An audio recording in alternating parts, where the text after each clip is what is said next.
The Colfax County War was a range war that took place during the Wild West days in New Mexico.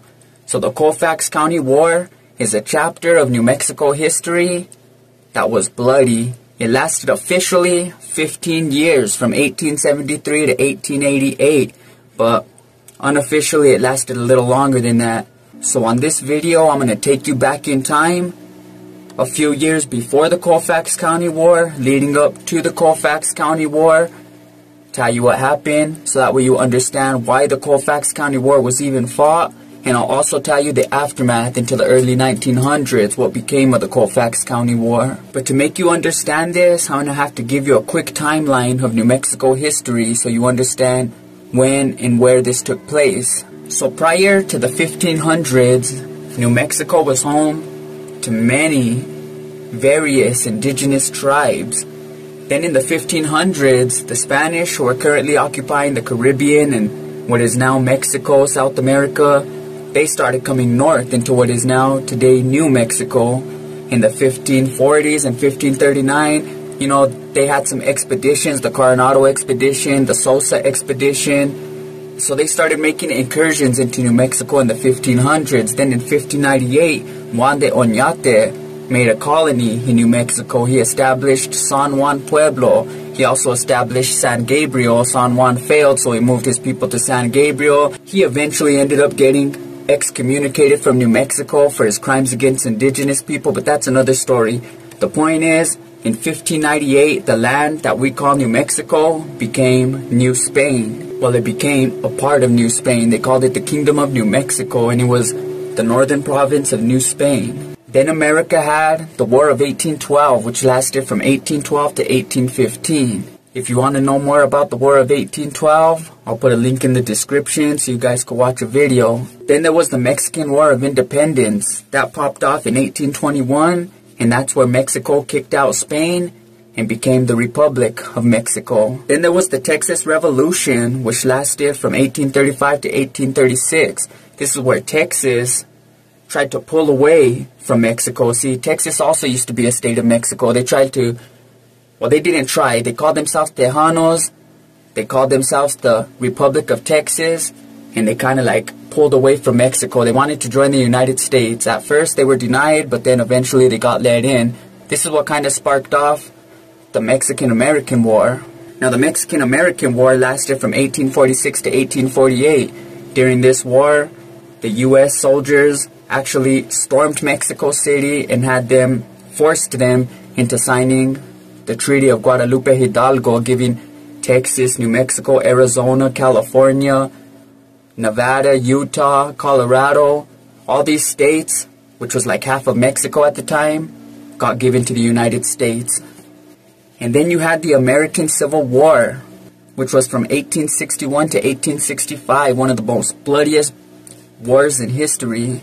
Now, the way I look at American history, it seems like after the Civil War is what made the Wild West into the Wild West. The Wild West days that you see portrayed in all the movies were mostly in the years after the Civil War. People were roaming, you know, they were journeying from place to place. They were wanderers. Some were ex-Union soldiers, some were Confederates, some were injured. A lot of them were messed up in the head from the war. And so you had a lot of crazy people, and they were coming west to escape the laws that America had in the East. See, the U.S., the United States of America, started in the East, so all the laws were in the East. East of the Mississippi River. West of the Mississippi was where the Wild West was. West of the Mississippi was still wild. So the Wild West was anything west of the Mississippi. Okay, then the Colfax County War started in 1873 and officially ended in 1888. The Lincoln County War happened in 1878. So to put the Colfax County War in perspective, it was at the same time that Billy the Kid was fighting the Lincoln County War. Billy the Kid himself was killed in 1881, and the Colfax County War was still raging. So the Colfax County War story takes place at the same time that the Billy the Kid story took place. So this was the Wild West days. So I wanted to put that into perspective. So now, why did they fight the Colfax County War? What was it fought over? What led up to it? Let me make it all make sense. So now it's time to introduce you to the first character of our story, Meet Mr. Charles H. BoBin. Now, Charles H. BoBin was born in 1800 in Quebec, Canada. He died in the year 1864, but that's irrelevant to this story right now.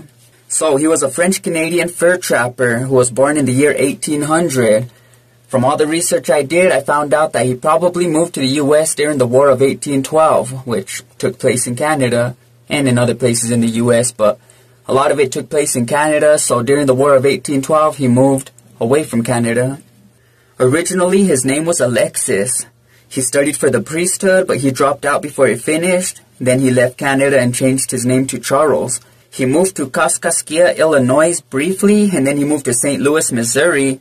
He lived in 3 French colonial settlements over there in Missouri before moving to Taos in 1824 with over a dozen foreign beaver hunters. So like I said, he was a French-Canadian trapper and trader. In 1821, the land we now call New Mexico became part of the Republic of Mexico, the newly formed Republic of Mexico. That happened in 1821, so when he moved to Taos in 1824, it was part of Mexico. He became a Mexican citizen in 1829. He married a woman named Paula Lobato. She was a Native American woman from a prominent Taoseño family. So he marries her. They make their home in Taos. He changes his name to Carlos when he becomes a Mexican citizen, so now his name is Carlos BoBin. He opens up a store in Taos and he becomes a prominent figure, a rich man in Taos. As a matter of fact, they start calling him Don Carlos. Now let me tell you about the Guadalupe Miranda land grant, because this is the land grant that leads up to the Colfax County War. So Charles, or Carlos, BoBin, and a man named Guadalupe Miranda from Chihuahua, Mexico applied for a land grant in 1841. The governor of New Mexico at the time was Governor Manuel Armijo. Guadalupe Miranda was the governor's secretary. The land they applied for was described by landmarks. See, back in those days, they didn't have maps with lines, and they could be like, you know, draw it on a line and put people's property by acres. They did it by what they saw. So they'd be like, okay, there's a river that way, so that's the border to the north. There's that big mountain range that way, that's the border to the east. You know, they would do it by landmarks. So there wasn't a definitive number on the land grant that was given. So once they put in for this land grant, it only took 3 days for Governor Manuel Armijo to approve it. The max land grant allowed under Mexican law at this time was 92,000 acres. This was 1.7 million acres to be exact. It was 1,714,764 acres. So almost 1.8 million acres. This took up a big portion of northern New Mexico, southern Colorado. Now, like I said, they were only allowed to give 92,000 acres per land grant under Mexican law. Now, this didn't seem to be an issue now since Manuel Armijo granted it illegally as the governor, corrupt, crooked, but it would become a problem in the future.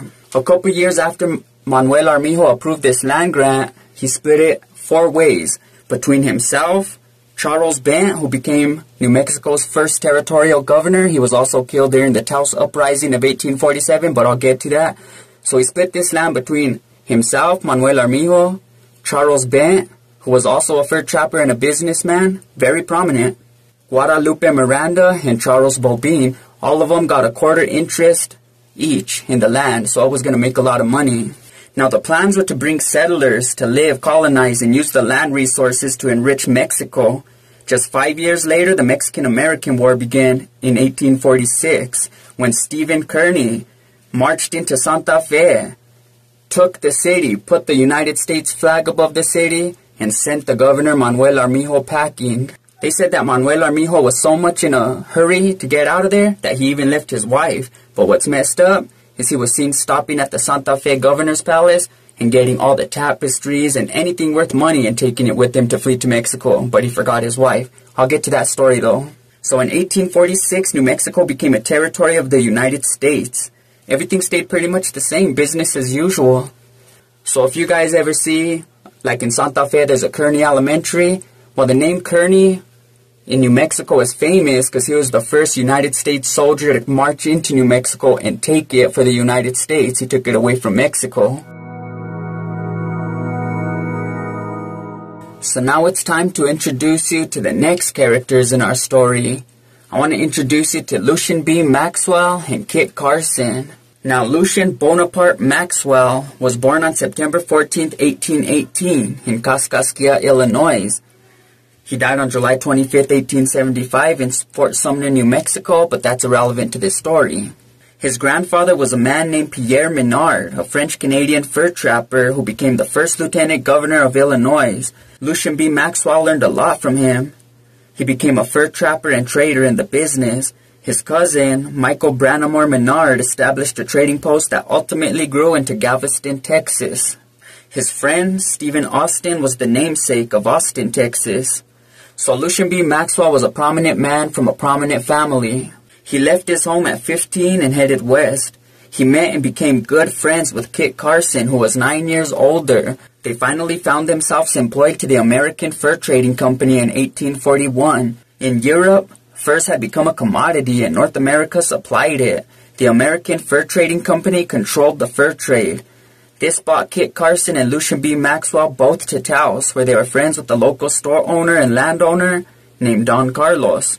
This was Charles BoBin. Lucian B. Maxwell had eyes for Charles BoBin's daughter, but duty calls. In 1841, military leader John C. Fremont needed him and Kit Carson for an expedition to California.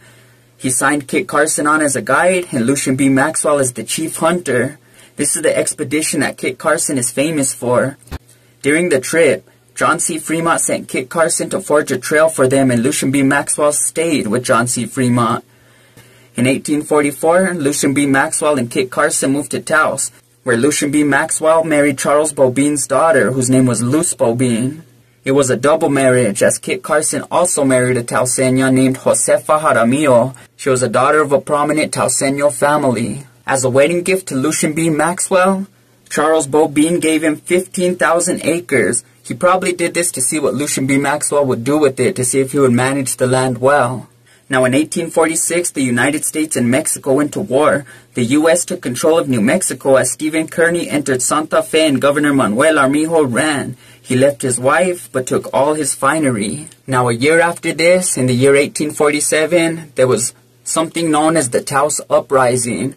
It was the Pueblo and Spanish people who had become Mexicans, who were Mexicans now, fighting against the new United States, who had took control of the area. So they rose up and this became known as the Taos Uprising of 1847. I'll tell that story on another video. But the first territorial governor of New Mexico, Charles Bent, was killed during the Taos Uprising. Narciso BoBin, who was Don Carlos's son and heir, was killed. Don Carlos's wife, Miranda BoBin, was wounded, but she survived and fled to Mexico.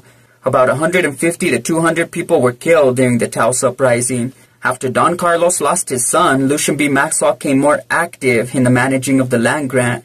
In 1849, when the Mexican-American War was over, Lucian B. Maxwell and Kit Carson built a fort in Rayado in the New Mexico Territory on the Santa Fe Trail. Lucian B. Maxwell built a large house. Kit Carson built a smaller adobe house. In 1850, the U.S. Army moved its fort a little south of there to Fort Union, so Lucian B. Maxwell leased his property to the Army. After he leased his property to the Army, his property in Rayado, he then moved to Cimarron in the territory of New Mexico on the Cimarron River. Here he built a large mansion of finery where he entertained and fed many guests. In 1858, Guadalupe Miranda, who was still in Mexico, sold his share of 1 million acres of land to Lucian B. Maxwell. After Don Carlos died in 1864, Lucian B. Maxwell got his share. What he didn't inherit, he bought out. He monopolized the land and renamed it the Maxwell Land Grant.